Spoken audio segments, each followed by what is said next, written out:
தாய்வீடு ஜனவரி 2025. நாக்கில் சனி. எழுதியவர் நாஞ்சில் நாடன்.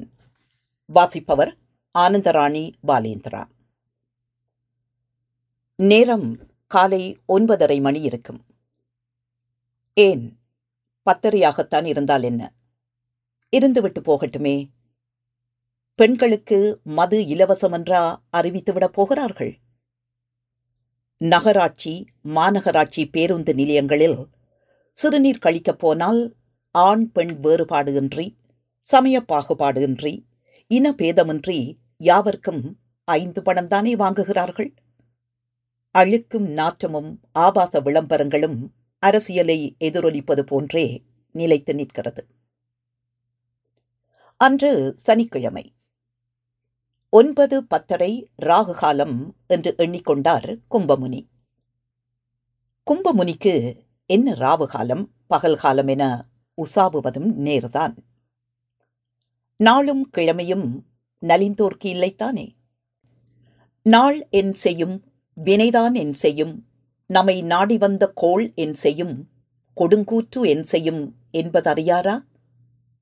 இல்லை, அல்லல் என் செய்யும், அருவினை என் செய்யும், தொல்லை வல்வினை தொந்தம்தான் என் செய்யும் என்பது தெரியாதவரா? என்றாலும் சிறு பிராயம் முதலே கற்ற விடயம் அது.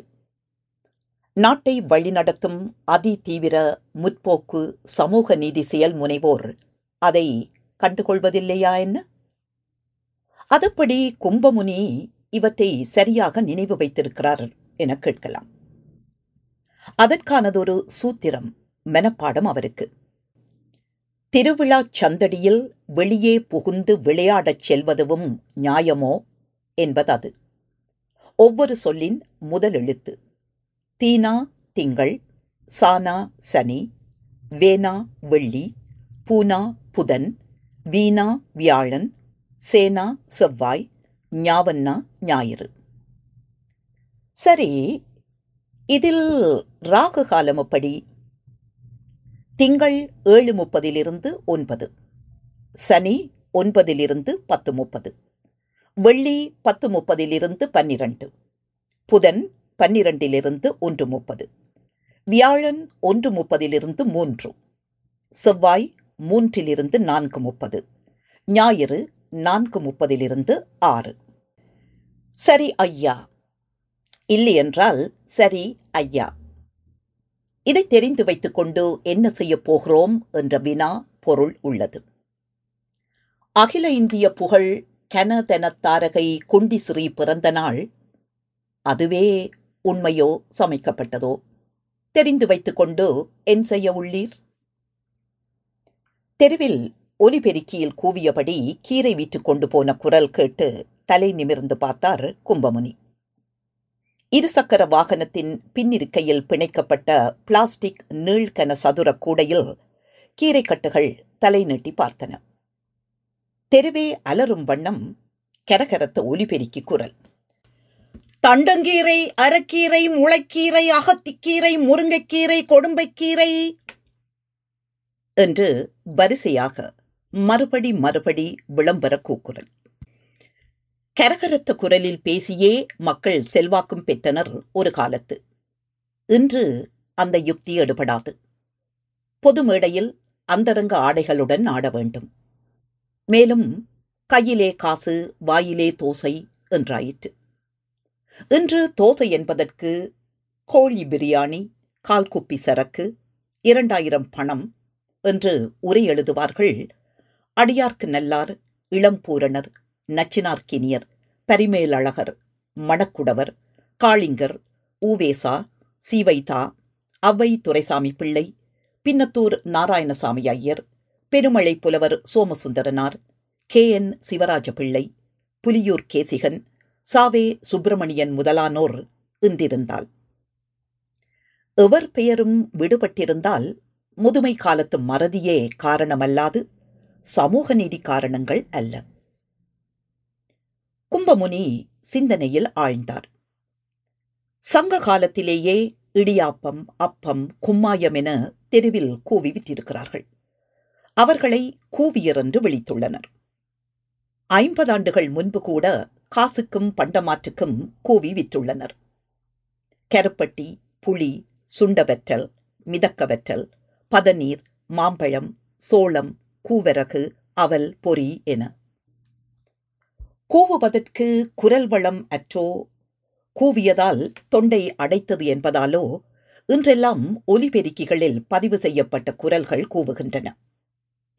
காலை 7 மணி முதல் மாலை 7 மணி வரை கீரை, காய்கறிகள், கனிகள், வேட்டி, துண்டு, சமுக்காளம், பொதப்பு, கண்டாங்கி, கருவாடு, மீன், கோலப்பொடி மாவு, சாணை பிடிக்கிறது, கனகாம்பரம், செவந்திப்பூ, பிச்சிப்பூ என. விரைவில் கஞ்சா, அபின், வாத்துச்சாராயம், மக்களாட்சிச் சாராயம், விந்து முந்தாமல் இருக்க மாத்திரை, ஆண்குறி நீளமாக இலேகியம் எனவும் கூவியறு திரிவர் தினமும் தெரு தெருவாக. கீரை வேணுமாவே என்றார் கும்பமுனி உட்பக்கம் திரும்பி தவசி பிள்ளையிடம். வேண்டாம் பாட்டா, பக்கத்து வீட்டு முருங்க மரத்திலே இருந்து கீரை பறிச்சு உருவி வச்சிருக்கேன், சம்சோறு வைக்கதுக்கு என்று எதிர்குரல் விடுத்தார் தவசி பிள்ளை. சம்சோறு என்றால் என்ன என்று அறிய இருப்பவர் நாஞ்சில் நாட்டு உணவு வாங்கி படியுங்கள். ஒலிபெருக்கி உச்சத்தில் அலறிக் கொண்டிருக்க வண்டியை நிறுத்திவிட்டு வாசல் கதவாகிய நொச்சிச் செடி படலையை தள்ளி இறங்கி முற்றம் கடந்து கும்பமுனி சமீபம் வந்து நின்றார் கீரை வியாபாரி. கீரை வேண்டாமையா, முருங்கக்கீரை பறிச்சு உருவி வச்சாச்சு என்றார் கும்பமுனி. எண்ணெய்க்குத்தான் நீரு காய்கறி, பழம், கீரை வாங்கியிருக்கேரு, நாங்க எப்படி பொழைக்கது என்று மனம் சலித்தார் கீரைக்காரர். ஓய், நீரு என்னைக்காவது என் புஸ்தகம் ஒன்னாவது வாங்கியிருக்கேரா? போன மாசம் ஒன்னு வெளியாகி இருக்கு. விக்னேவ் எம்ராஸ்கியின் முன்பின் நவீனத்துவ கோட்பாடுகள் அப்படின்னு. 760 பக்கம், 1000 ரூபாதான். 20% கழிவு தாரேன். ஒன்று வாங்கிட்டு போவுமே பார்ப்போம். அதுக்கு எனக்கு விரவீக்கம் நோய் வரவில்லையே என்றார் கீரைக்காரர். இது தேவைதானா உமக்கு என்று கண்டன தீர்மானம் நிறைவேற்றினார் தவசி பிள்ளை. இனியாவது நம்மள சிறைப்படுத்த மாட்டேன்லாவே என்று சமரசம் செய்தார் கும்பமுனி. வெட்டுக்கு வெட்டு, குத்துக்கு குத்து என்பதுவே நடப்பு அறமாக இருக்கும் போலும் என்று தீர்மானித்துக் கொண்டார். கீரை கூவிய ஒலிபெருக்கி திடீரென தமிழ் கலை பண்பாட்டு காப்பிய சினிமா பாட்டு ஒன்றை முழங்கியது. சுண்டங்கஞ்சி சோறு, சுட்ட கருவாடு, துண்டு பீடி பீரு, குஷ்பு வாரா பாரு. முன்னே வந்து நின்ற தவசி பிள்ளையை கொல்வது போல பார்த்தார் கும்பமுனி. என்னை எரிக்கது போல பார்த்து என்ன காரியம் பாட்டா? சும்மாவா சொன்னான்? பிள்ளத்திறத்தை பேல விட்டு பாருன்னு. இருக்கிறவன் சரியா இருந்தா சிறைக்கிறவன் சரியா சிறைப்பான் பாட்டா. நீரு இப்பம் என்ன சொல்ல வாரேரு? இருக்கப்பட்டவன் சரியாட்டி இருக்கலன்னா நீருதானே பாட்டா அடிக்கடி சொல்லுவேரு. அப்பன் நின்னுக்கிட்டு ஒண்ணுக்கு போனா பிள்ளையாண்டான் நடந்துகிட்டே ஒண்ணுக்கு போவான்னு. வே நீரு இப்படி அரசியல் உள்குத்து வச்சு பேசினா நம்ம சோலிய முடிச்சிருவான் கேட்டேரா? ஆள் வச்சு என்ன போட்டு தள்ளிட்டு நீருதான் கொன்னேருன்னு உம்ம கைது பண்ணி கொண்டு போயிடுவான். சிறைச்சாலைக்கு போன அன்னைக்கே குளிமூரில வழிக்கு விழுந்து இடுப்பெலும்பு, தொடையெலும்பு, தோள்பட்டு எலும்பு எல்லாம் முறிஞ்சு கெட்டு போட வேண்டியது இருக்கும். பார்த்துக்கிடும் எது சௌகரியம்னு. இல்லாட்டா அடுத்த நாள் கோட்டுக்கு கொண்டு போகச்சிலே நீரு அறிஞான் கொடியிலே கிடந்த ஊக்க கழற்றி உதவி ஆய்வாளரை குத்தி கொல்ல பார்த்தேருன்னு அவரு தற்காப்புக்காக சுட்டு நீரு செத்து போவேரு.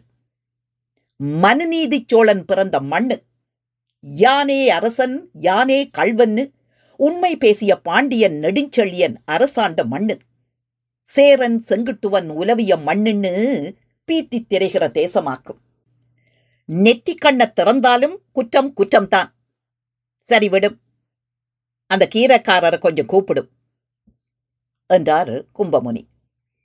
என்னத்துக்கு பாட்டா? அதான் கீரை வேண்டாம்னு சொல்லியாச்சுல்ல. சொன்னா கேளும்வே. பிரஸ் ரிப்போர்ட்டர் மாதிரி கவர் வாங்கிட்டு குறுக்க குறுக்க கேள்வி கேட்காதையும். தவசி பிள்ளை கூப்பிட கீரைக்காரர் வந்து முற்றத்தில் நின்றார். என்ன பாட்டா என்றார். தயவு செய்து அருள் கூர்ந்து கருணை காட்டி பெரிய மனது வைத்து இந்த ஸ்பீக்கர் சத்தத்தை கொஞ்சம் குறைச்சு வையுமோய். இதை விட எப்படி குறைக்குது? வீட்டுக்குள்ளே அடுக்களையிலே நிற்கும் பொம்பளைகளுக்கு கேட்காண்டாமா? அதெல்லாம் கேட்கும்வே. திண்ணையிலே இருக்கப்பட்ட டிவி சீரியல்ல பேசப்பட்டது கேக்கு நீரு சத்தம் குறைச்சா கேட்காதா? அது அது வந்து பாட்டா வியாபாரமாகணும்ல, கீரை விற்கணும்வே. அதுக்காக உம்ம ஸ்பீக்கர் சத்தம் கூறியோட்ட பரத்தீரப்படாதுல்ல. நீர் ஒருத்தர் தான் இதை சொல்லிகேரு பாட்டா. அதுவும் சரிதான்வே, எல்லாருக்கும் மறத்து போச்சு. தேர்தல் சமயத்திலே காலம்பர மத்தியானம் சாயந்தரம் எந்நேரமும் ஸ்பீக்கர் சத்தம். காலம்பரையும் சாயந்தரமும் கோயில் பக்தி பாடல். பொறவு கல்யாண வீடு, மறு வீடு, சடங்கு வீடு, பிறந்த நாள் வீடு. அதெல்லாம் இல்லாம காலம்பர 7 மணியிலேருந்து சாயங்காலம் 7 மணி வரைக்கும் உங்க ஸ்பீக்கர் சத்தம். ஸ்பெஷலா ஒவ்வொரு வீட்டுக்கு முன்னாலேயும் நிறுத்தி சினிமா பாட்டு. கோலப்பொடி மாவு, காளான், சோளக்கதிர், நிலக்கடலை, வாழைப்பூ, வாழைத்தண்டு, ஆப்பிள், ஆரஞ்சு, திராட்சை, கொய்யா, மாதுளை, இடியாப்பம், சேவை, சந்தகை, நூல்புட்டு, ஏத்தம்பழம், பேயன்பழம், பாளியன்கோட்டன் பழம், செந்துளுவன், வெள்ளைத்துளுவன், ரசகதலி, மட்டி, சுண்டவத்தல், மிதக்கவத்தல், மோர் மிளகாய், அடமாங்காய், மூலக்கடுப்பு, மூலப்பவுந்தரம், உள்மூலம், வெளிமூலம், களிம்பு, பெட்ஷீட், வேட்டி, துண்டு, மிதியடி, அப்பம், அதிரசம், சீடை, முறுக்கு. 10-15 பேர் வண்டியில ஸ்பீக்கர் கட்டிட்டு தினமும் வந்தா எப்படிவே? நீரு சொல்லப்பட்டது மனசிலாகுது பாட்டா. ஆனா நாங்களும் பொழைக்காண்டாமா? எல்லாரும் பொழைக்கணும்வே. ஆனா அதுக்காக மத்தவங்களை சித்திரவதை செய்தா எப்படி? கவர்மெண்ட் ரோட்ல தானே போறோம். உங்க வீட்டுக்குள்ள வந்தா ஒச்சம் வைக்கும். கனத்த மௌனத்துடன் உரையாடலை கவனித்துக் கொண்டிருந்த தவசி பிள்ளை சொன்னார். ஏன் பாட்டா வேலியில போற தெண்டலை புடிச்சு வேட்டிக்குள்ள விட்டுக்கிட்டு? கும்பமுனிக்கு விளம் வந்து இறங்கியது. ஏம்பே கீரைக்காரரே, கவர்மெண்ட் ரோடு தானேன்னு உம்ம வீட்டுக்கு முன்னால வந்து பேண்டு வச்சா விடுவேரா? அதப்படி குண்டிய அறிஞ்சிட மாட்டேன். பின்னே இது மட்டும் கவர்மெண்ட் ரோடுங்கேரு. போவும் வே, போவும். போய் பொழப்ப பாரு. கொஞ்சம் சத்தம் குறைச்சு வையும். அண்ணா கேக்குது பாரும் உம்ம ரேடியோவில. ஆத்து பக்கம் போவமா, அவுத்து போட்டு கிடப்பமா. விஷம்னு தெரிஞ்சே குடிக்கானுவோம், தெரியாமலும் குடிக்கானுவோம், நமக்கு மூத்தி கொடுக்கானுவோம். அம்மணங்குண்டி ராஜ்யத்திலே கோமணம் கட்டினவன் பைத்தியக்காரன். போவும் போவும். கும்பமுனிக்கு மூச்சு வாங்கியது. அதுவே இறுதி மூச்சாக இருந்துவிடலாகாது என்று பதைத்தது தவசி பிள்ளைக்கு. நன்றி.